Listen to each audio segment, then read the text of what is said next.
Irmãos, abra comigo 2 Coríntios capítulo 3.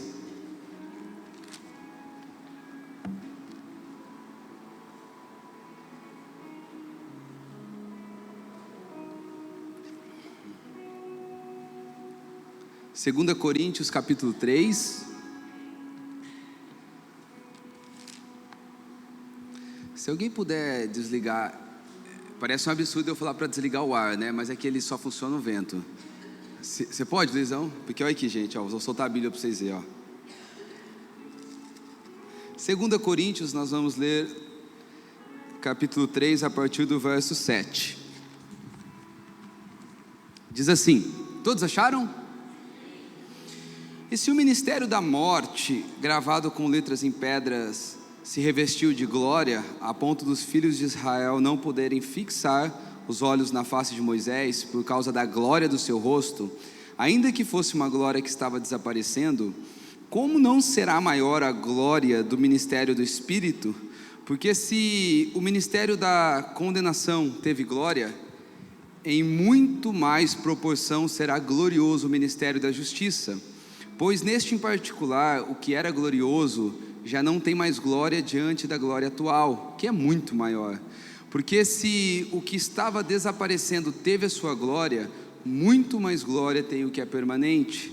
Tendo, pois, tal esperança, agimos com muita ousadia, e não somos como Moisés, que punha o véu sobre o rosto, para que os filhos de Israel não pudessem fixar os olhos no fim daquilo que estava desaparecendo. Verso 14. Mas a mente deles se endureceu, pois até o dia de hoje o mesmo véu permanece sobre a leitura da antiga aliança. Não foi tirado, pois só em Cristo ele é removido. Mas até hoje, quando Moisés é lido, o véu está posto sobre o coração deles. Quando, porém, alguém se converte ao Senhor, o véu é tirado. Ora, este Senhor é Espírito, e onde está o Espírito do Senhor, ali a liberdade. E todos nós, com o rosto descoberto, contemplando a glória do Senhor, somos transformados de glória em glória na sua própria imagem, como pelo Senhor que é Espírito. Vamos orar? Jesus, eu quero te pedir para que nesse momento o Senhor venha pastorear o nosso coração. Eu oro, Pai, por uma desaceleração na nossa alma, para que haja um momento de contemplação, Pai. Obrigado porque nós estamos aqui com rostos descobertos, podendo contemplar o Senhor, que é a imagem visível do Deus invisível, Jesus. Nós queremos te pedir para que nessa manhã o seu Espírito, ele possa tocar profundamente o nosso coração com lucidez, Pai, com clareza. Que o seu Evangelho possa aqui nessa manhã libertar, que o seu Evangelho possa aqui nessa manhã encorajar, que o seu Evangelho possa aqui nessa manhã, Pai, trazer graça sobre o nosso coração, Pai. Eu oro por aqueles que estão tão envolvidos nas suas correrias, Pai, que encontram, sim, dificuldade aqui nessa manhã para colocar o seu coração 100%. Espírito Santo, venha operar a sua obra aqui em nós, aqui nessa manhã. Espírito da verdade, Espírito de Deus, Espírito que revela Deus, venha revelar Deus aqui no nosso meio, aqui nessa manhã, em nome de Jesus. Amém, irmãos? Quem está feliz aí? Você está feliz? Eu também estou muito feliz, né? Dia das Mulheres. Hoje a gente também começou, sabia que a Origem agora tem um time de futebol, gente? Olha, ganhamos de 6-1 o primeiro jogo hoje, viu, do campeonato. É porque eu não joguei, é por isso que eles ganharam. Mas eu tenho muitos motivos para estar feliz, meus irmãos. Eu e a Amanda, a gente tem feito alguns exercícios em casa, né? Ontem até conversando com o Alisson trouxe algo que eu achei extremamente interessante, né? Sobre as fases da vida que a gente vai vivendo e a gente tem uma disposição a perder fases importantes, né? Gente, em particular, eu e o Alisson conversando, ele até falou de um vídeo que ele ouviu, né, falando sobre a nossa idade em particular, as nossas fases, elas representam uma fase de ouro da vida, né? Porque a gente está com os filhos pequenos, a casa está toda cheia, a gente pode olhar para os nossos pais e contemplar nossos pais, em ter, sabe, a gente tem energia para lidar com os nossos hobbies, a gente tem energia para fazer o que a gente gosta. E, meus irmãos, eu acho que nós como cristãos, a gente precisa aprender um pouco mais viver a vida. Amém? Vocês querem viver a vida? E a gente precisa viver a vida à luz do Evangelho, viver a vida com tudo aquilo que está proposto para nós. Então nessa manhã, eu quero falar mais um pouco sobre um amigo, sabe? É um amigo que ele é um lugar seguro, é um amigo que ele é um presente de Deus, é um amigo que nesse exato momento, ele é a parte da Trindade que mais atua, se é assim que eu posso dizer, que é o Espírito Santo. A gente tem sentido uma ênfase nesses dias a respeito da pessoa do Espírito Santo. Então, eu ministrei há 2 semanas atrás, né? Segurando para não falar só do Espírito. O Alisson, semana passada, maravilhosa a mensagem dele, falando da necessidade do Espírito para a vida cristã. E hoje eu quero trabalhar sobre o Espírito Santo no conceito da sua importância e de como ele é um presente para nós. E para isso eu quero falar um pouco sobre dispensações, eu quero falar um pouco sobre velha e nova aliança, sobre o tempo que nós vivemos hoje, né? Te ler um texto aqui que ele é extremamente rico. Quem já leu esse texto e ficou um pouco confuso? Sejam sinceros, irmãos. Falando de ministério da morte, ministério da condenação, ministério da justiça, ministério do Espírito, e de repente contemplamos com o rosto descoberto. Então parece que está falando em um monte de enigma, mas a grande verdade é que aqui Paulo, ele estava falando de coisas sem se preocupar muito com seus ouvintes, ou na verdade ele julgava que os seus ouvintes eram pessoas que já eram conhecedoras da velha aliança. Então Paulo está trazendo algo muito importante. Há quem diga que esse texto é o texto que traz de melhor forma aquilo que nós chamamos de processo de santificação, né? Quando ele vai dizer, olha, todos nós com o rosto descobertos, contemplando como num material espelhado, como no espelho, né? Então às vezes a gente tem o dilema, primeiro eu me santifico para ver Deus, ou eu tenho contato com a glória de Deus e eu sou santificado, né? Há algum tempo atrás eu postei algo assim no nosso grupo, no grupo da igreja, e aí essa postagem ela foi um gatilho para uma família sair da igreja, né?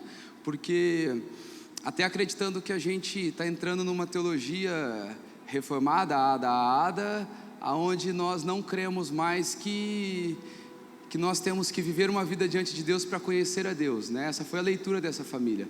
Mas a grande verdade, meus irmãos, é que nós precisamos lidar com a realidade que sem Deus nós não vemos Deus.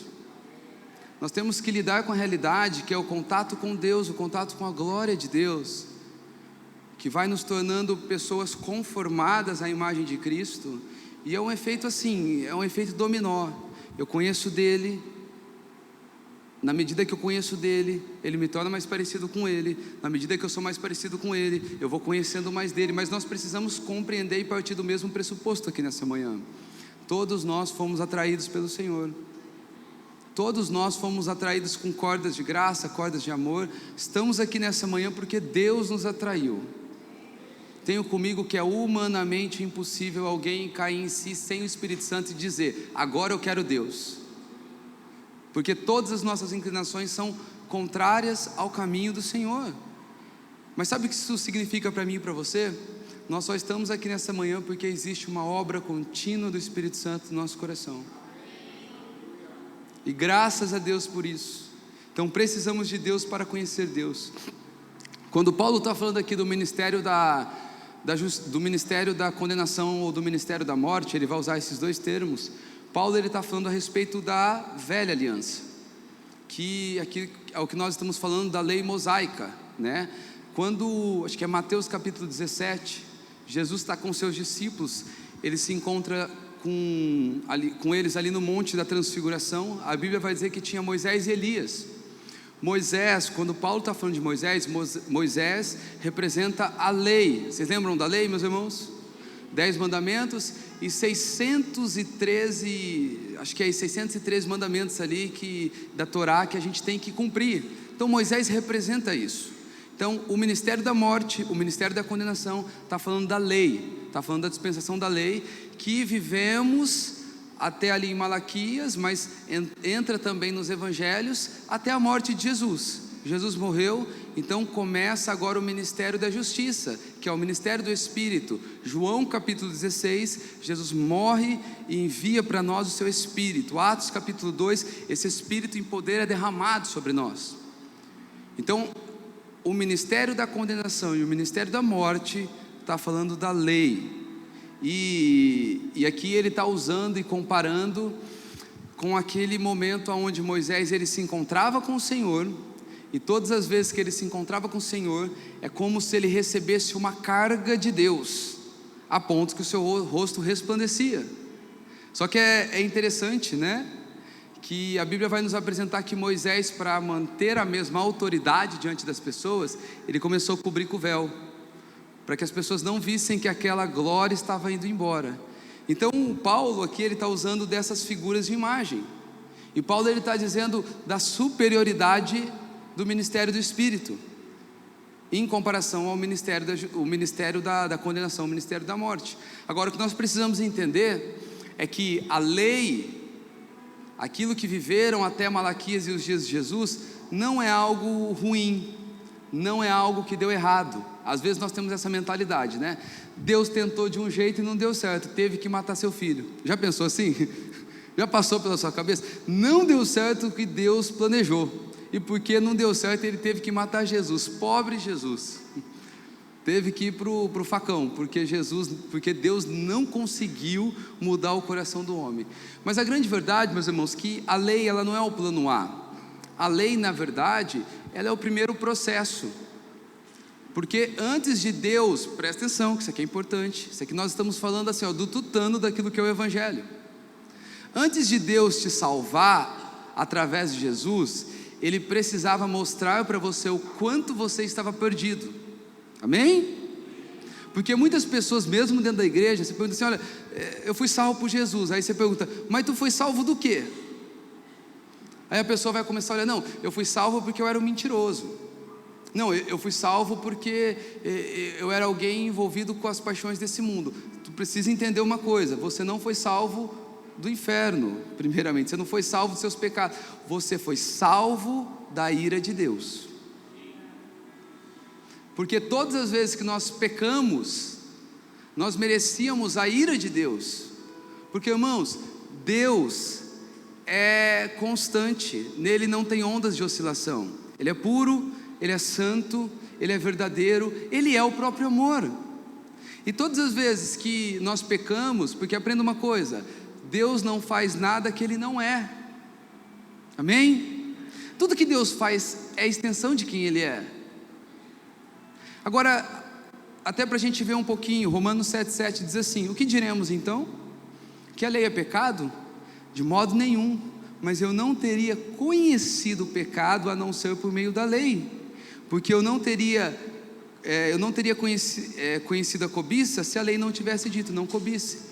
Então, esse primeiro desenrolar do processo de Deus, que é a lei, é para mostrar em que lugar o homem estava, é também para elucidar, é também para trazer contornos de tamanha e tão grande salvação nós recebemos em Cristo Jesus. Pensa uma coisa comigo,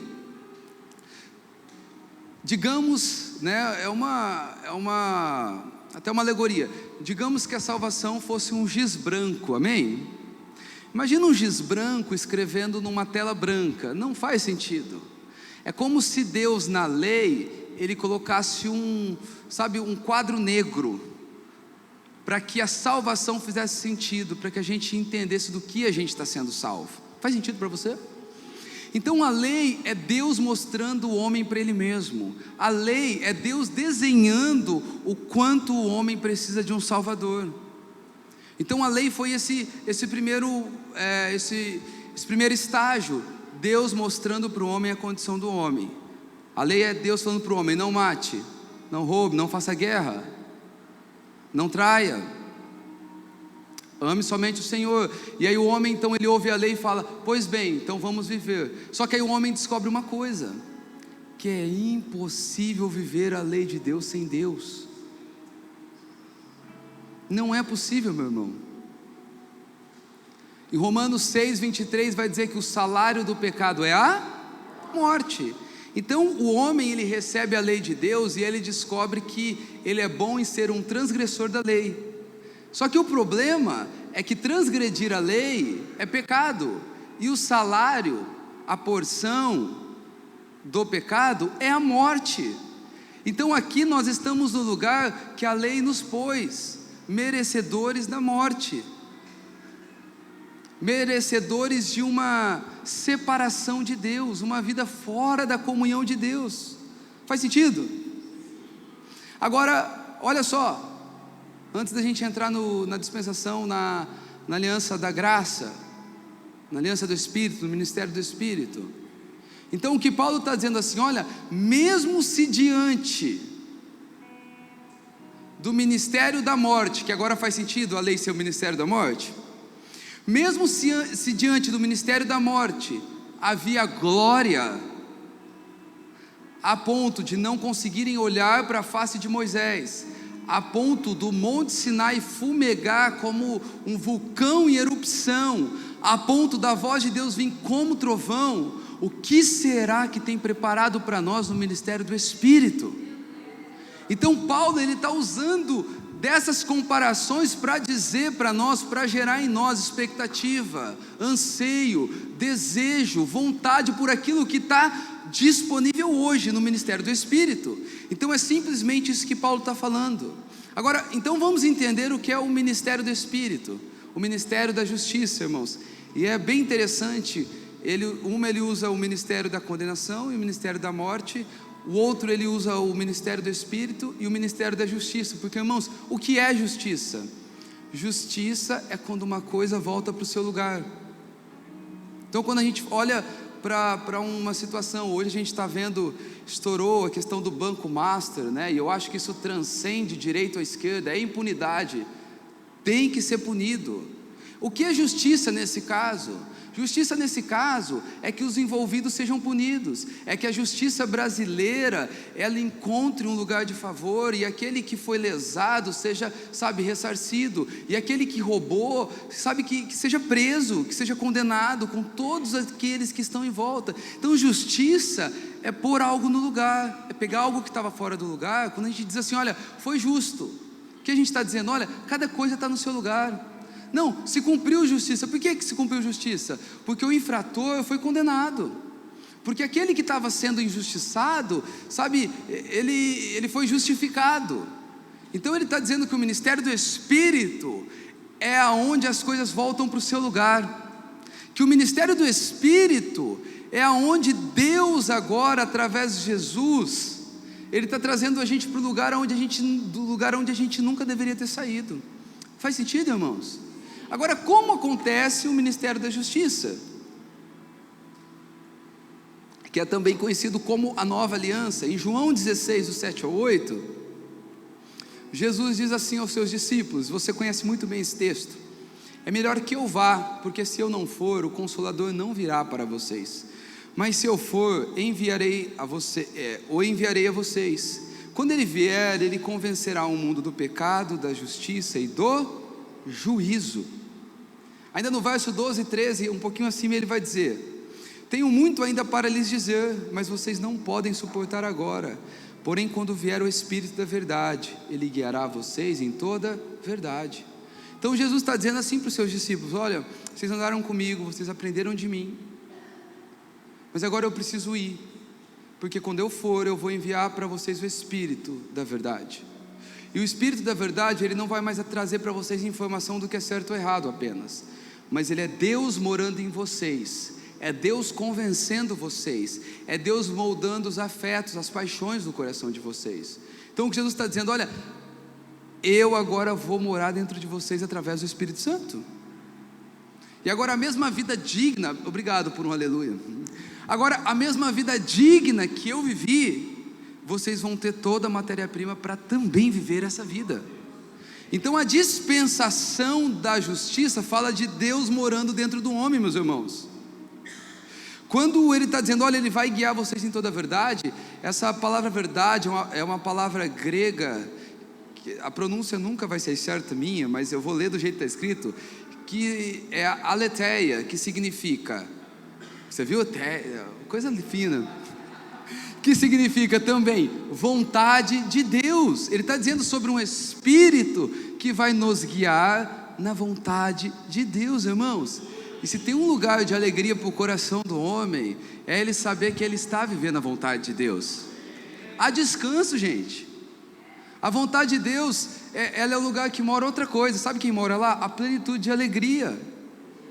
Quando a gente sabe o que a gente está vivendo, né? E é que eu nem vou dizer sobre o centro da vontade de Deus, né? Porque eu particularmente creio, é vontade de Deus ou não é, né? É ou não é? Não tem o centro da vontade de Deus, né? Tem um supra-sumo, você está vivendo ali na circunferência da vontade de Deus. Não, é a vontade de Deus ou não é? Amém? Então viver na vontade de Deus é o que traz alegria e vida para o coração, mano. É o que traz senso de propósito, senso de destino para a gente. E ele está dizendo que esse Espírito, ao habitar em nós, ele vai nos conduzir na vontade de Deus. Então aqueles 613 mandamentos da Torá que era impossível viver, o que Jesus está dizendo é que o Espírito habitando e morando em nós, ele vai fazer a gente viver aqueles 613 mandamentos da Torá. Ele vai fazer a gente viver os 10 mandamentos com alegria e disposição de coração. Não como quem está vivendo uma vida triste aqui nessa terra. Está de cabisbaixa. Irmão, está de cabisbaixa por quê? Porque eu tenho que ser santo.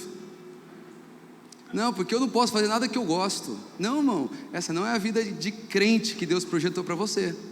A vida de crente é uma alegria na santidade. É um prazer na santidade. É olhar para a vida e ter, sabe, satisfação. Porque você sente que de alguma forma, ainda que te falte muita coisa, ainda que você seja submetido a muitos desafios, mas você sente que você está vivendo de maneira integral, de maneira feliz. Então vamos lá, tudo que o ministério da condenação, que era a lei, podia nos dar, era um diagnóstico. Mas agora a nova aliança é como se fosse, através do Espírito, Deus nos dando um remédio, um tratamento para o diagnóstico que nós recebemos por meio da lei. Faz sentido? Então a lei te pôs numa condição, mas agora no ministério do Espírito, meus irmãos, ele te coloca numa UTI, numa unidade de tratamento intensivo, e ele começa a tratar o seu coração. Você precisa entender que através do Espírito, Deus não está te dando um dipirona. Deus está te tratando que você estava morto. Morto estávamos nos nossos pecados e delitos. Mas agora ele está com o seu eu não sei porquê, eu insisto em falar a palavra difícil pregando. Brilador, pronto. Ele está agora no seu peito, fazendo assim em você, para você voltar à vida. E aí você dá uns sinais de vida assim, ó. E aí você pensa, estou bem agora. Não, meu irmão, isso é um processo que nós chamamos de santificação, que você vai ver por toda a sua vida, por toda a sua jornada. É o Espírito Santo, seu nome expressa a sua vocação. É o Espírito que nos santifica por toda a nossa vida. Porque nós estamos com o rosto descoberto, olhando para um material espelhado. Sabe o que é um espelho? É alguém, é algo, é um material que não tem uma imagem própria, ele reflete. O nosso espelho é Jesus, que está refletindo a glória do Pai, e o Espírito está trabalhando em nós, porque no ato de contemplar estamos nos tornando. Essa é uma disciplina espiritual. Deus está fazendo isso em nós. Quantos concordam? Então aqui nós temos um diagnóstico. Qual que é o nosso diagnóstico? Pecador, ama fazer o mal. Já pensou, você está lá andando, você chuta com o dedinho assim a quina do... Você nunca pensa em uma palavra de bênção. Você nunca pensa naquele momento, nossa, eu tinha que abençoar um irmão. Você nunca pensa, bendito seja Deus que me deu dinheiro para ter esse móvel aqui em casa. Você nunca pensa, porque a tua natureza já vai te pôr num lugar, meu irmão, de muita dificuldade. Ah, pastor, mas eu não xingo quando isso acontece. Não xinga, mas a vontade não era de olhar para o teu filho e falar, querido, como Deus me deu você. A gente vai disciplinando, a gente vai organizando, a gente vai entrando no lugar de ter a mente de Cristo. Então a gente tem vontade, mas Deus deu domínio próprio. Mas a grande verdade é, quando sua mulher, seu marido te ofende, quando aquele seu melhor amigo faz algo que, sabe, você sabe que ele pisou na bola com você, teu primeiro pensamento é justiça própria, porque é isso que nós somos, irmãos. Aquela pessoa que a gente nunca liberou perdão para ela. Por que tudo isso, né? porque isso é o que somos, a gente precisa lidar com a realidade do que somos. Mas o Espírito, ele trabalha em nós. O Espírito é Deus dando doses de cura para nós. Irmãos, a gente precisa entender que a gente não vive mais sozinho. A gente precisa entender, sabe, que é alguém que nos assiste 24 horas. Mas Ele não nos assiste de fora, Ele nos assiste de dentro. É maravilhoso você ter alguém que te assiste de dentro. Você ter alguém que não te assiste de acordo com a imagem, com a performance que você quer passar, mas alguém que te assiste vendo carência, vendo falta, vendo sonho, vendo necessidade, vendo desejos. Tem alguém que nos assiste, mas ele não é apenas um espectador do sofrimento que é inerente à natureza humana. Ele é alguém que assiste com autoridade para vir suprindo, para vir preenchendo, para vir trabalhando, para vir aperfeiçoando. Nesse momento, se o ser humano pudesse pôr uma placa na sua fachada, estamos em construção, estamos em reforma. Precisamos entender que ninguém ainda chegou lá. Sendo assim, irmãos, é por isso que nós temos um convite aqui nessa manhã. Sabe qual que é o convite? Andar sem o véu, rosto descoberto, coração desnudado. Porque nós vamos, ao decorrer dessa mensagem, aprender que a gente não pode fazer quase nada, mas tem uma coisa que a gente pode fazer: tirar o véu, tirar a máscara, lidar com a realidade do nosso coração. Amém? Porque essa era a lei, gente. Na lei, a Bíblia vai dizer em Hebreus, no capítulo 10, do verso 1 ao 18, eu não vou abrir para a gente ganhar tempo, sinto Deus nos guiando para um lado, mas vai dizer que todos os anos, Hebreus capítulo 10, verso 1, vai dizer que a lei não tem imagem exata das coisas, né, mas eram sombras, ou seja, tudo que acontecia na lei, presta atenção nisso que é importante, era Deus dando sinais daquilo que aconteceria em Cristo Jesus, amém? Então a sombra eram sinais, ou melhor, a lei, que é uma sombra, eram sinais daquilo que iria se cumprir em Jesus Cristo, porque tudo vai se cumprir em Jesus Cristo, amém? Parte na sua primeira vinda, a outra parte na sua segunda vinda, tudo vai se cumprir em Cristo Jesus, e glória a Deus por isso, que se fosse na gente, né, teria muito problema, mas tudo se cumpre em Jesus Cristo. Então a lei, a Bíblia vai dizer para nós em Hebreus, que nós abrimos, que eu estou citando aqui capítulo 10, que todos os anos na lei, eles tinham que no dia da expiação, entrar lá no templo, passava pelo átrio, passava no santo lugar, entrava no santo dos santos, lá eles tinham, meus irmãos, que queimar sacrifício ano após ano, para perdão dos pecados. Só que aquele sacrifício, tanto ele se mostra que ele não era suficiente, que todo ano tinha que entrar novamente para queimar, sabe, para matar um animal, para ter uma expiação. Só que essa não era a vontade de Deus, porque com sangue de bode, o texto vai dizer isso, sangue de bode, sangue de boi, esse sangue não tem o poder de aperfeiçoar, ele só tinha o poder, mediante ao que Deus estabeleceu naquela aliança, perdoava pecado, mas não tem o poder de aperfeiçoamento. Só que agora Jesus entra na cena, e ele vai citar um texto de, acho que é Jeremias capítulo 33, que ele vai dizer aqui: eis-me aqui para cumprir a sua vontade, ó Pai. E agora, no lugar do sangue de bode, no lugar do sangue de boi, o sangue de Jesus, o sangue de Deus, foi derramado naquela cruz. E uma vez só, de uma maneira só, em um dia só, pelo sangue de um só homem, agora nós somos aperfeiçoados. É por isso que a gente não precisa mais ir para Israel, né? Que seria muito bom ir para Israel, né? Mas a gente não precisa mais ir para Israel no dia da expiação. Imagina, todo mundo indo para Israel no dia da expiação, cada um com o seu animal. Você imagina, gente, você que é pobre, você ia morrer. Eu não. Obrigado, meu amor. A gente ia morrer.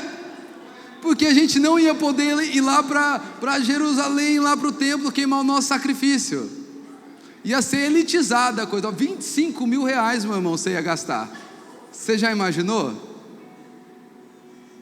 Mas agora o sangue de Jesus, ele transcendeu a história e ele continua escorrendo de geração em geração e tocando a nossa vida, meus irmãos. Então na lei era sangue de animal, mas agora quando Jesus morre, através do seu sangue, o seu sangue nos aperfeiçoa.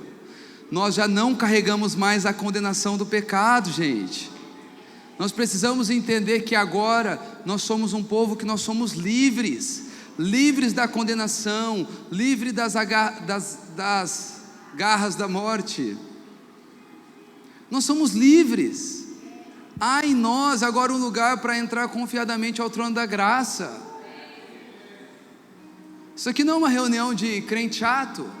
Isso é uma reunião de um povo livre, que na sua história, assim como na sua veia, corre o sangue de Jesus. Irmãos, Jesus foi a oferta perfeita. Sabe por quê? Ele foi 100% homem, mas ele era 100% Deus.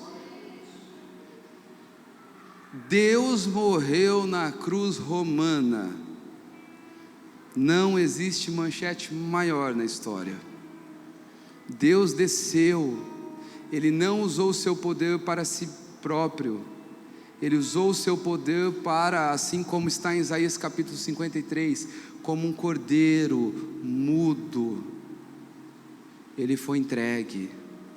E só estamos aqui hoje, irmãos, por conta do sangue de Jesus.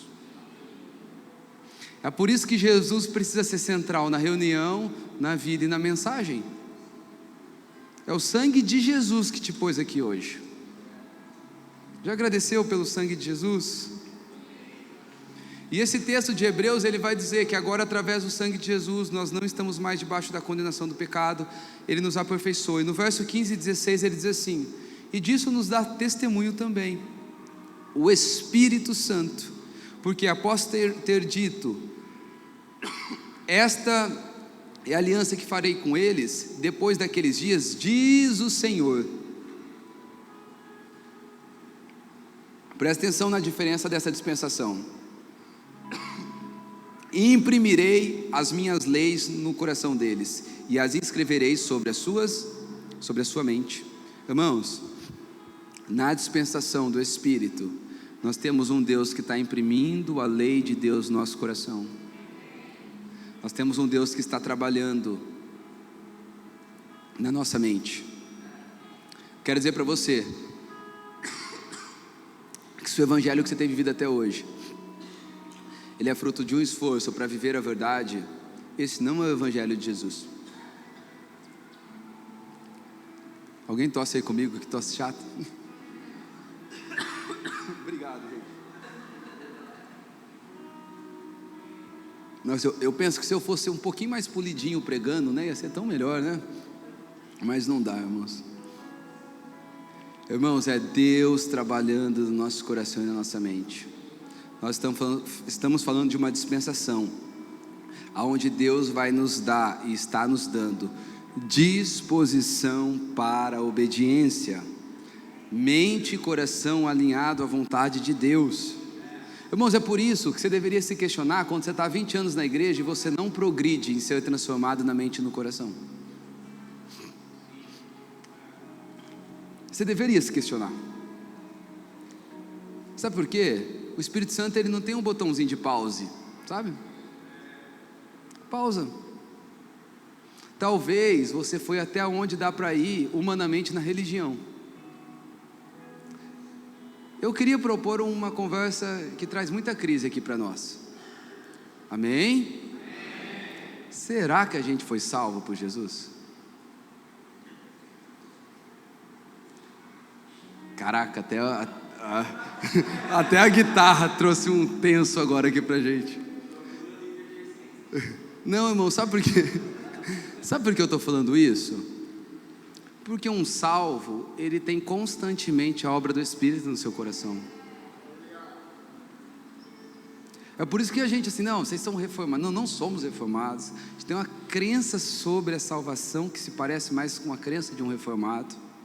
Mas a grande questão é, a gente não crê que quem Deus salvou, salvou para sempre e vive uma vida em pecado? Nós cremos que quem Deus salvou tem frutos da obra do Espírito e tem uma vida piedosa. Irmãos, nós precisamos compreender que o Espírito está trabalhando constantemente no nosso coração. Agora, o que a gente precisa diante disso? Não é fazer quase nada, na verdade tudo só precisa não atrapalhar. Amém? Você só precisa não atrapalhar. Porque aqui o texto que está sendo citado em Hebreus capítulo 10 é o texto de Jeremias capítulo 31, eu falei 33, é 31. No verso 33 vai dizer o seguinte: ele está falando que vai mandar o Espírito, e o Espírito vai imprimir a lei no coração, vai escrever a lei sobre as nossas mentes, e ele vai seguir dizendo: e vocês serão o povo de Deus, e Deus será o seu Deus. Irmãos, é Deus trabalhando para entregar a lei no coração e trazer um senso de pertencimento. Sabe que senso de pertencimento? Eu sou povo de Deus, Ele é o meu Deus. Porque assim, concordam que o que eu estou falando aqui é bem simples? Não, de verdade, quem concorda que é simples? Nesse sentido. Mas eu percebo que essas verdades que são primárias, cruciais do Evangelho, elas permeiam muito pouco a nossa alma, o nosso entendimento. A gente precisa entender, cara, Deus nos salvou através do seu sangue. Amém? Salvou a gente através do seu sangue. Não estamos mais debaixo da condenação do pecado. Quando Jesus morre, Ele vai estar à destra do Pai. Agora Ele envia o seu Espírito, e a obra do seu Espírito é santificar a nossa vida. E esse processo de santificação, ele é um processo que ele vai durar por toda a nossa vida.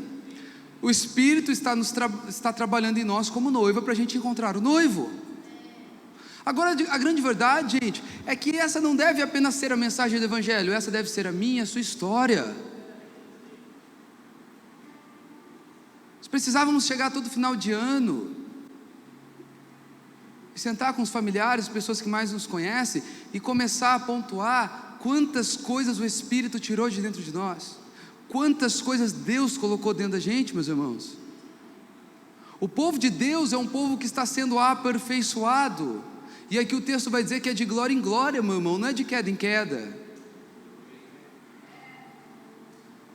A gente vai errar pecados acidentais? Sim, mas me parece que tem muita gente que fica só crente quando tem uma queda que de alguma forma causa danos para o outro, então ela quer mostrar para o outro que ela está transformada, e agora ela fica super crente. Mas a Bíblia não diz que é de pecado em pecado, de queda em queda. Ela está dizendo que é de glória em glória, é na disciplina espiritual da contemplação, do conhecimento de Deus, que Ele vai mudando, moldando, transformando o nosso coração. Irmãos, aprenda uma coisa: no reino de Deus não tem uma posição estática. Se você não está crescendo, está andando para trás. Ou você está sendo desenvolvido pelo Espírito, ou você está sendo moldado conforme as paixões dessa era. E Deus está nos convidando para essa vida de leveza, gente. Eu quero te lembrar, nós vamos nos encontrar nos ares com o Senhor.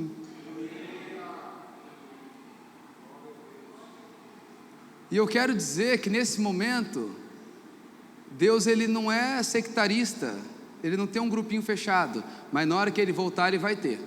É só os que se parecem com Ele. Sectarismo não é momento agora, mas um dia vai existir. Só que não nos moldes que a gente fica separando as coisas. É nos moldes, aqueles que se parecem com Cristo, aqueles que estão conhecendo mais de Cristo.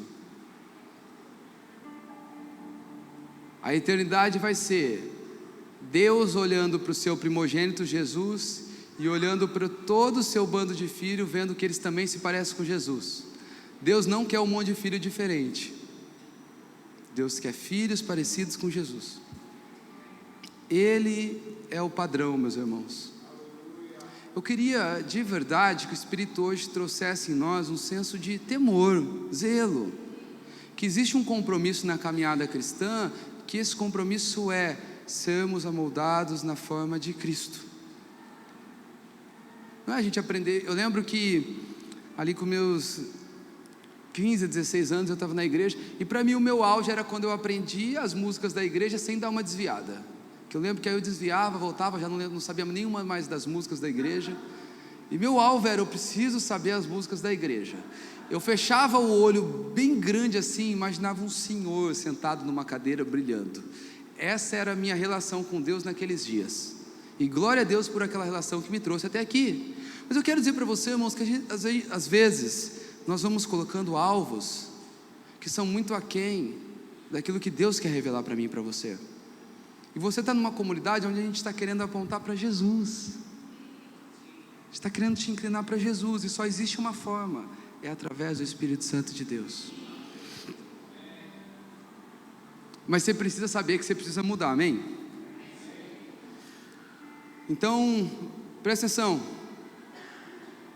A Bíblia vai dizer em Ezequiel, no capítulo 36, 26, 27: eu lhes darei um coração novo, porei dentro de vocês um espírito novo, tirarei de vocês o coração de pedra e lhes darei um coração de carne. Porei dentro de vocês o meu espírito e farei com que andem nos meus estatutos e guardem e observem os meus juízos. Irmãos, as tábuas de pedra, elas representavam o coração humano antes de Jesus. Era um coração rígido, era um coração improvável, incapaz da transformação e a mudança. E a lei foi escrita nesse coração rígido. Mas agora em Ezequiel há uma promessa para nós, que Deus nos daria um novo coração, que Ele nos daria o seu Espírito. Eu quero dizer para você que você é alguém que tem um novo coração. Assim eu creio, eu profetizo isso para você. Você tem o Espírito de Deus sobre você. Irmão, na hora que faltar, porque assim, a gente vai tentar criar uma estrutura de igreja que todo mundo seja pastoreado, que todo mundo tenha para quem correr. Mas eu já aprendi uma coisa: que existem situações na vida humana que Deus não quer que você procure ninguém. Existem situações na nossa humanidade que parece que Deus nos coloca diante apenas dele mesmo. Eu quero dizer para você que você não está sozinho. A vida cristã, ela é marcada por companhia, gente. O Espírito de Deus, Ele milita no nosso coração para nos entregar a Deus preparados. O nosso coração já não é mais um coração de pedra. Sabe o que isso significa? Que Deus te libertou da falta de perdão, Deus te libertou da justiça própria, Deus te libertou de todas essas coisas. E você talvez vai dizer: se Deus me libertou, porque eu sou ainda tentado em tudo isso? Irmãos, o primeiro passo da libertação é a compreensão de que existe algo que precisa mudar, e Deus te deu isso. Você não peca mais em paz. Já tentou dar uma desviada? Gente, a vida de um desviado que foi tocado pelo Senhor é a vida mais triste do mundo. E talvez aqui para nós, você pensa assim: porque eu venho todo domingo, eu não vivo uma vida desviada. Mas talvez você aposentou o dom que Deus te deu. Talvez você deixou de crer que a fé é substancial, que a fé é material. Nós precisamos voltar a crer, meus irmãos, que uma vida está nos esperando, e é essa vida onde nós estamos diante do Senhor com tudo que nós somos. Porque essa vida onde a gente dá com doses homeopáticas, a gente vai entregando em parcelas, a gente vai administrando. Querido, Deus não te deu equilíbrio para administrar aquilo que você entrega para Ele. Ou você dá tudo, ou você não tem tudo nele. Ou melhor, ou você não tem tudo dele. Deus está nos convidando nesses dias para um lugar aonde a gente vai retirar o véu, aonde a gente vai entender, tipo assim, é outra coisa que você precisa entender também, é que esse caminho aqui que nós estamos vivendo, né, e isso não implica irresponsabilidade, não implica falta de desejo de ter uma vida boa aqui na terra, mas você precisa lidar com a realidade que você está nesse tempo sendo aperfeiçoado para encontrar Cristo. Essa vida aqui é um tempo de aperfeiçoamento para encontrar Cristo. E nesse meio, Deus colocou várias ferramentas, do tipo família, amigos, trabalho, empresa. Tudo isso é ferramenta para você ser aperfeiçoado para encontrar Cristo. Por favor, não perca isso de vista. Amém? Até inimigo Deus colocou para a gente encontrar Cristo. Pensa nisso. Até a gente que é mala, sem alça. Tudo isso Deus colocou para a gente encontrar Cristo. Então agradeça por tudo que é bom, mas agradeça por tudo que é ruim. As coisas ruins você percebe que traz para a gente um pouquinho mais de aceleração no processo? Faz sentido ou não, gente? Vocês estão muito quietos, eu não sei. Então vamos lá. O texto está falando do ministério da justiça, do ministério da condenação, e ele vai falar para nós da glória do ministério da justiça e da condenação. Que se o da condenação era grande, o da justiça, em muito maior proporção, ele vai ser liberado sobre nós. Vamos entender do que ele está falando. Como assim? Então quer dizer que Deus está procurando um monte na terra para fumegar, e a gente vai achar que é um vulcão, e de repente uma voz vai vir em trovão dizendo: sou eu. Irmãos, na velha aliança, o sumo, não era todo sacerdote. O sumo sacerdote, quando sorteado, ele entrava no Santo dos Santos. Quando sorteado, lembra de Zacarias? Ele foi sorteado. E assim, ele não entrava com a alegria que a gente pode entrar. Sabe, havia um objeto na roupa do sumo sacerdote que era um sininho. E ele entrava com um sininho e com uma cordinha. Então o sininho era para mostrar que ele ainda estava vivo, e a cordinha, se Deus viesse e fizesse nele, era para ele ser puxado lá de dentro, porque não podia nem entrar. Tipo assim, gente, vamos desmontar o santo do santo para tirar quem morreu lá? Ia morrer todo mundo, uma vez por ano, e tinha que certificar que não tinha pecado sem ter confessado. A Bíblia vai dizer no Salmo 84, os filhos de Corá, verso 10: pois um dia nos seus átrios vale mais que 1000 em qualquer outro lugar. Estar recostado à porta da casa de meu Deus é melhor do que morar nas tendas mais ricas dos ímpios. Os filhos de Corá, eles estão falando do lugar onde Deus habitava na terra naqueles dias. E eles não estão falando aqui nem do Santo dos Santos, porque eles não entravam lá no Santo dos Santos. Eles estão falando sobre o átrio, gente. Sabe o que é o átrio dentro da dinâmica do templo? O átrio é a parte externa. O átrio era o pior lugar da casa de Deus. Ele está dizendo assim: olha, eu prefiro prosperar, eu prefiro conhecer Deus do átrio, da parte menos privilegiada do templo, do que prosperar na casa do ímpio. E depois ainda ele vai dizer no 3 do 5, um pouco antes do 10: até o pardal encontrou morada, a andorinha um ninho para si, para abrigar seus filhotes, um lugar próximo ao teu altar, ó eterno dos exércitos, meu rei, meu Deus. Felizes os que habitam na sua casa, louvando-te sem cessar. Felizes os que em ti encontram sua força, e todos aqueles que são peregrinos de coração. Sabe o que os filhos de Corá estão dizendo? Olha, eles estão olhando para o pardal e invejando o pardal, porque o pardal fez um ninho perto do altar da casa de Deus. Gente, vem comigo, vamos ser doidos um pouco igual eu. Os filhos de Corá estão ali no átrio, trabalhando, e eles estão olhando que lá perto do altar tem um ninho, e o pardal mora lá perto do lugar onde Deus vem. E estão aqui, se é que existe, entre aspas, inveja boa, né? Se é que existe esse tipo de coisa, eles estão olhando para o pardal e dizendo: meu Deus, o pardal encontrou um lugar que eu queria viver. Irmãos, alguns intérpretes, eles acreditam que quando ele está dizendo assim: eu prefiro estar recostado à porta da casa de meu Deus, está falando do trabalho de um porteiro, que é um trabalho que naqueles dias e até hoje é um trabalho humilde, amém? Não estou dizendo que não é digno, mas é humilde. Ele está dizendo assim: olha, eu prefiro, e é isso que ele está dizendo aqui, eu prefiro estar fazendo um trabalho humilde diante do meu Deus, do que estar cheio de status, distante do meu Deus.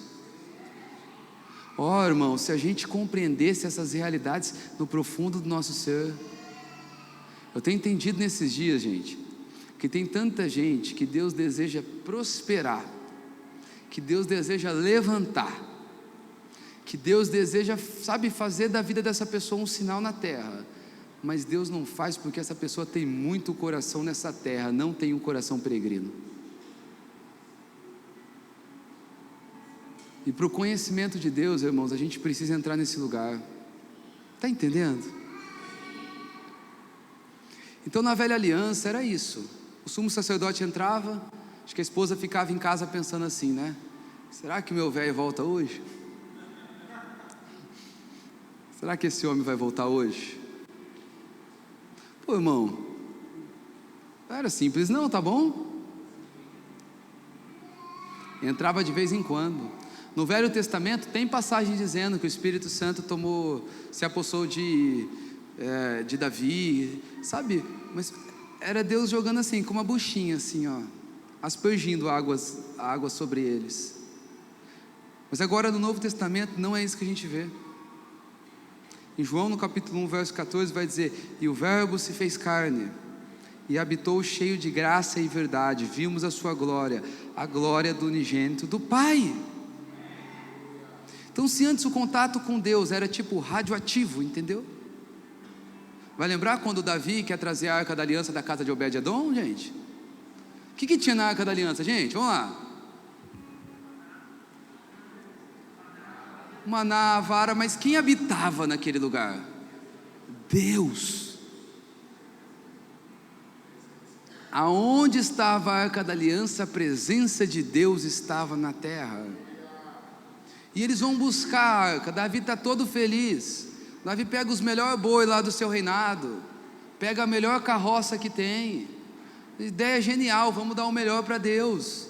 E agora eles começam a carregar a Arca da Aliança. Aí agora o que acontece, gente? Os carros de boi dão uma tropeçada, vem segurar a presença de Deus. Na hora, gente, fulminante, cai morto. Como uma busca pela presença de Deus gera tanta dificuldade, trauma, sofrimento, luto para um povo? Porque esse era Deus diante de um povo que não havia sido justificado pelo sangue de Jesus. Só que agora Jesus habitou, gente, Jesus morreu. Tem comigo ainda que quem brinca com a presença de Deus, Deus ainda é esse Deus que dá uma fulminada. Tem comigo isso, né? E que bom se ele der agora, né? Porque se ele deixar para o final, acho que vai ser um pouquinho mais dolorido. Mas agora nós estamos diante de um Deus que não é um Deus que está dizendo assim, presta atenção no que eu vou te dizer. Não é um Deus que está dizendo assim, santifiquem-se porque amanhã veremos grandes feitos do Senhor. Ele não está dizendo isso nessa dispensação. Não é isso. E talvez você vai ficar bravo comigo nesse momento. Deus não está olhando aqui para nós dizendo, santifiquem-se, porque amanhã Deus fará maravilhas entre nós. Ele não está fazendo isso. Deus está dizendo para nós hoje, tirem o véu, se encontrem vulneráveis, eu me revelarei a vocês e amanhã vocês estarão santificados. Porque, irmãos, essa é a dinâmica, é paradoxal, ofende uma mente religiosa, ofende. Você percebe, a gente julga quem é de Deus e quem não é. Mas na velha aliança, você tinha que ser muito santo, sacerdote, para entrar na presença de Deus sem nenhum pecado. Mas agora na nova aliança, meus irmãos, não é isso que está acontecendo com a gente. Na nova aliança, a presença de Deus, ela está disponível para nós, meus irmãos, aqui na igreja. Isso é loucura. Não, de verdade é loucura. Ela está disponível para nós, dentro do nosso lar, dentro do nosso quarto de porta fechada, na mesa de café da manhã. Ela está disponível para nós a qualquer... Irmão, a gente, de verdade, a gente tem muita dificuldade para entender isso. Deus está acessível, disponível, desejoso. É por isso que tem tanta diferença, meus irmãos. A gente não precisa mais ir para Jerusalém, a gente estaria tudo morto. A gente já não precisa mais, sabe, não tem que acordar 3 horas da manhã que a fila é menor. A fila troca de anjo, a filhinha vai estar pequena, o anjo vai estar descansado, que ele trabalhou o dia todo. Não precisa mais. É óbvio, gente, a disciplina de orar de madrugada é incrível, ótimo, façam. Você não precisa vir para a origem de domingo para Deus falar. Você não precisa mais ir na irmã do coque para Deus falar. Gente, Deus fala através das crianças, através dos jovens, dos adolescentes, dos pais, das mães, até através do ímpio. Deus fala.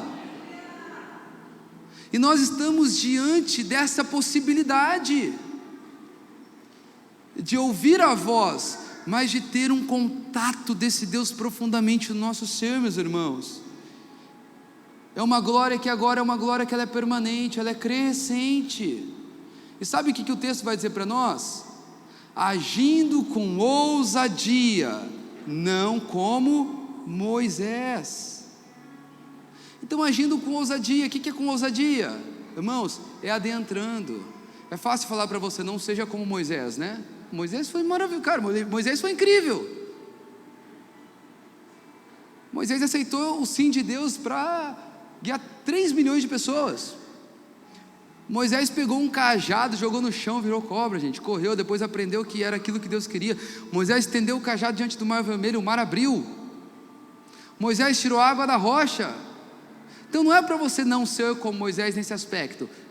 Ele está dizendo para você aqui um aspecto negativo de Moisés: não ande com véu no rosto, não ande com performance, fuja da religiosidade, venha puro como a água diante de Deus, venha com as dificuldades, venha com as imperfeições, venha com realidade, não seja um super-homem diante de Deus e diante dos seus irmãos, venha como você está, como você é.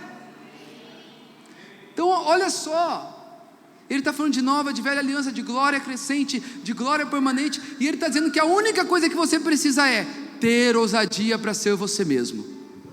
Ô gente, é a única coisa, chegar de verdade.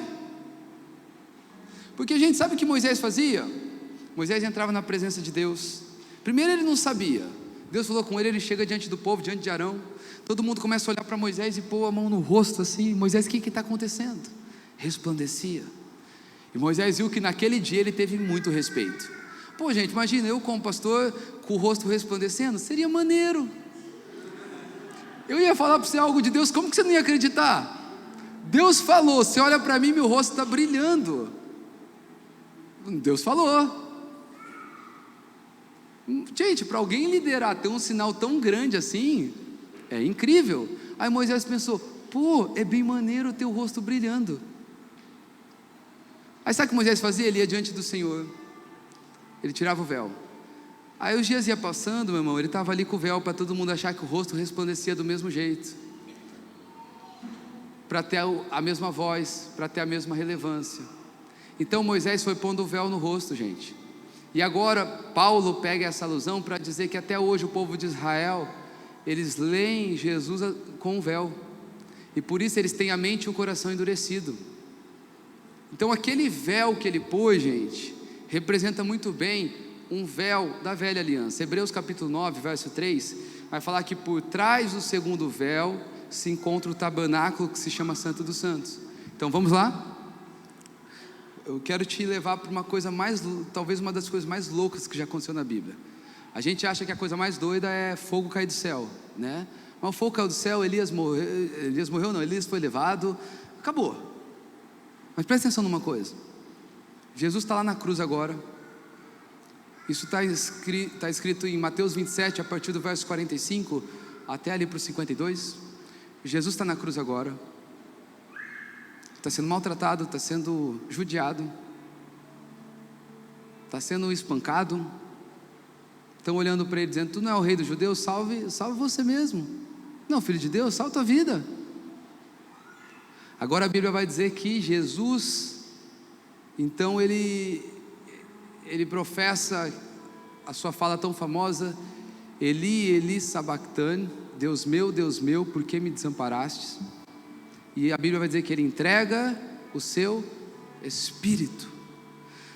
Gente, sabe o que aconteceu naquele momento? Isso passa desapercebido por nós. Diz que o céu escureceu. Diz que lá no templo, lembra o templo? Que tinha o véu que separava santo do santo do santo, e no santo do santo que Deus aparecia ninguém podia entrar. Diz que na hora que Jesus morre, a pedra se racha ao meio, e lá no templo, o véu que separava santo do santo, gente, é Bíblia, tá? Vai dizer que ele se rasga do alto a baixo, mostrando que toda separação, que todo véu que separava o lugar santo e profano, espiritual de não espiritual, é rasgado. Flávio Josefo, um dos historiadores assim mais confiáveis que a gente vai encontrar, ele vai dizer que o véu do templo ele tinha uma espessura de 12 centímetros. Cadê as irmãs costureiras daqui, ó? Temos aqui a nossa irmã. Cadê ninguém mais costureira? Poucos irmãos. Mas imagina um tecido de 12 centímetros, gente. Como é que rasga um tecido de 12 centímetros? Diz aí para mim. Sabe o que é 12 centímetros? Era algo que humanamente não se rasgava. Essa separação entre o homem e Deus, humanamente não seria tirada. Agora sabe o que a Bíblia vai dizer? Que esse véu ele não é rasgado de cima, de baixo para cima, como se um homem começasse aqui embaixo a rasgar o seu lugar diante de Deus. Vai dizer que esse véu ele é rasgado de cima a baixo. Retirar essa separação, nos conectar novamente com Deus, é uma obra pura de Deus, é uma obra soberana de Deus, meus irmãos. O véu do templo foi rasgado, o véu do templo foi rasgado, e nós podemos acessar a Deus através do Espírito Santo de Deus, meus irmãos. Sabe no verso 52 que vai dizer, Jesus morre, a pedra é rachada ao meio, o véu do templo é rasgado, e vai dizer agora, que lá no cemitério, naqueles dias, o cemitério de Jerusalém, aqueles que haviam morrido, os salvos, eles ressuscitaram e começaram a entrar na cidade, meus irmãos. Aquilo ali não era uma figura apenas contida para aqueles dias, era Deus mostrando que através da sua morte, aqueles que estavam mortos nos seus pecados, agora eles estão ressuscitando para contemplar a obra da cruz. Já não vivemos mais debaixo do peso do pecado, já não vivemos mais debaixo da condenação da morte. Irmãos, vivemos para Cristo. Temos o Espírito, nós somos um povo que nós devemos viver de maneira digna, de maneira, sabe, não só sobreviver, nós temos que viver, meus irmãos. Os túmulos se abriram quando o véu foi rasgado, sabe por quê, gente? A glória vem quando o véu é removido. O Espírito de Deus não opera em máscaras. Eu gosto muito de um texto, a gente está partindo para o final, de Atos capítulo 19. A Bíblia vai dizer que Paulo ele está pregando ali numa cidade, na cidade de Éfeso. E gente, era tanto milagre que eles começaram a pegar pertences pessoais de Paulo. Daqui que veio as estratégias, eu acho, dos grandes apóstolos, né? De colocar o lenço, a gravata, o copo de água para orar e alguma coisa dar certo. Acho que veio daqui. Eles pegavam os pertences pessoais de Paulo e colocava sobre as pessoas que estavam enfermas, que estavam possessas, e era expulso os demônios, e a pessoa era curada. E diz que o povo de Éfeso, eles começaram a olhar para aquilo. Em Éfeso havia muita prática de magia. Então a Bíblia vai dizer que agora eles vão em praça pública, meus irmãos, e eles começam a confessar os seus pecados. E diz que num só dia, eles começaram a pegar os seus livros de magia, e começaram a jogar em praça pública para queimar os seus livros. Vai dizer que era correspondente a 50 mil denários, convertendo para reais, eles queimaram em livros 2,5 milhões de reais naquele dia, confessando publicamente seus pecados, quando o véu foi removido, quando o pecado foi confessado, a Bíblia vai dizer que a palavra de Deus crescia e prevalecia naquele lugar com sinais, maravilhas e prodígios. Atos 19, do verso 18 ao 20, vai falar um pouco sobre isso. Irmãos, quando a gente começa a confessar as nossas fraquezas, quando a gente chega com verdade diante de Deus, Ele é fiel e justo para curar as nossas mazelas. A Bíblia vai dizer, olha, que um filho que pede pão, o pai não vai dar o filho que pede peixe, o pai não vai dar uma serpente. E ela está falando dessa dinâmica de pedir algo ao pai. Ele vai dizer, olha, que se a gente pedir do Espírito de Deus, certamente Ele vai nos dar o seu Espírito. Irmãos, a Bíblia ensina a gente a pedir fé, a Bíblia ensina a gente a pedir o Espírito, a Bíblia ensina a gente a pedir os dons. Isso mostra um movimento de Deus, de quem deseja e só está esperando a gente se colocar no lugar de quem precisa. Nesse momento, os estoques celestiais não estão em crises. Em crise? Crises. Não estão. Nesse momento, Deus está desejoso de derramar coisas sobre nós através do seu Espírito Santo. Só que para isso a gente precisa tirar o véu. A gente precisa entregar a verdade, se arrepender, cair com sabe, boca no pó, com lamento. Quando a gente confessa, meus irmãos, as nossas fraquezas, a gente tira o véu da vergonha, da prepotência, da arrogância, da falta de transparência. A gente se torna um convite, a gente se torna um bem-vindo ao Espírito Santo de Deus. Texto tão conhecido, Isaías capítulo 6. Ele vê o Senhor, você percebe, irmãos? Sempre vai partir de primeiro Deus se revelar. Isaías já era profeta, Isaías já profetizava em Israel, só que ele precisou ver o Senhor para entender a dimensão e a profundidade do seu pecado. E a Bíblia vai dizer que ele vê o Senhor, então ele diz, ai de mim que sou homem de lábios impuros, e habito no meio de um povo de impuros lábios. Porque quem está vendo o Senhor, sempre vai ter primeiro dimensão do seu pecado, para depois ter dimensão do pecado do outro. Primeiro eu sou esse mal acabado. Primeiro eu sou eu sou a pior pessoa que eu conheço. Eu sou o que mais precisa de mudança. Eu sou o que mais precisa de misericórdia. Mas também habito no meio de um povo que precisa. Então está tendo uma conversa entre a Trindade lá. Quem enviaremos? Quem há de ir por nós? E ele vai dizer, porque eu vi o Senhor. Porque eu sei o quanto eu preciso do Senhor. Então ao olhar para mim eu vejo o pecado, ao olhar para mim eu vejo limitação, mas ao olhar para o Senhor eu vejo um potencial de uma vida santa, de ser resposta de Deus para esse tempo. Envia-me a mim. Precisamos, meus irmãos, tirar máscaras, e para isso nós vamos ter que entrar com o rosto descoberto. Não como Moisés, mas com o rosto descoberto, irmão. A prática da confissão de pecado, ela precisa ser mais comum no nosso meio.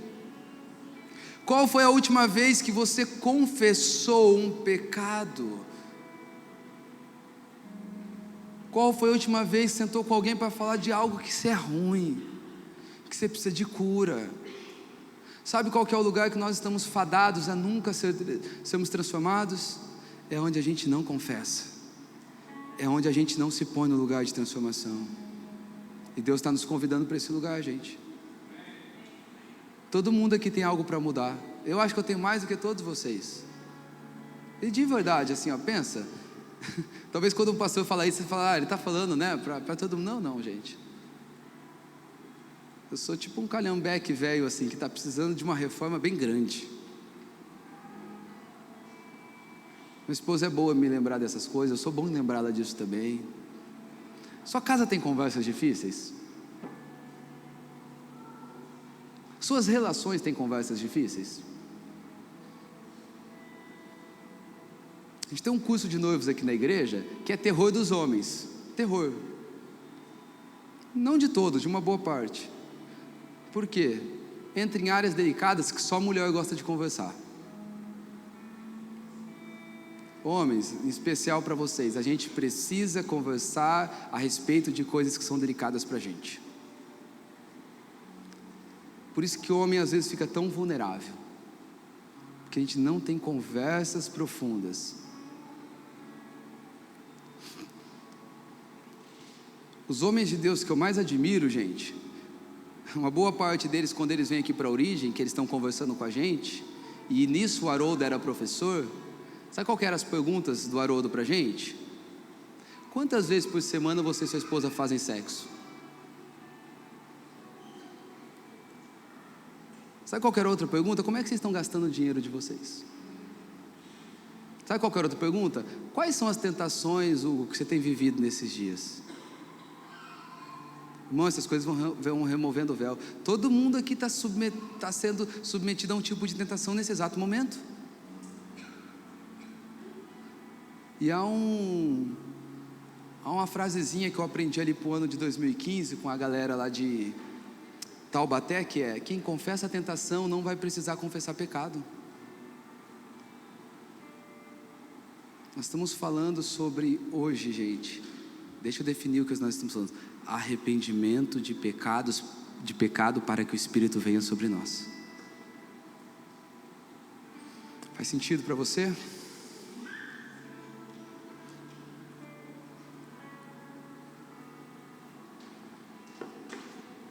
A gente precisa aprender, gente, o nosso inimigo não é o diabo. Sabia? A Bíblia vai dizer que se o jovem venceu o diabo, gente, jovem, eu vos escolhi porque vocês são fortes, vocês já venceram o maligno. Gente, você não vai ver na Bíblia uma luta de Deus contra o diabo. Não, leia a Bíblia. É por isso que eu tenho muita dificuldade com alguns ensinos que rodeiam a libertação. A sua luta não é contra o diabo, meu irmão. A sua luta, ela é contra o seu próprio orgulho. O diabo pode lançar setas? Sim.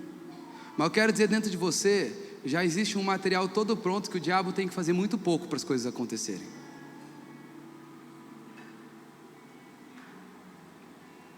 Por isso que muitas vezes a gente está orando para sair o demônio. Eu vou brincar agora. Talvez se saísse você e ficasse o demônio, ficaria um pouco melhor.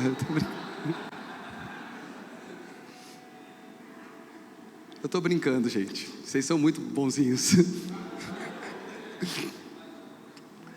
Mas, irmãos, é verdade.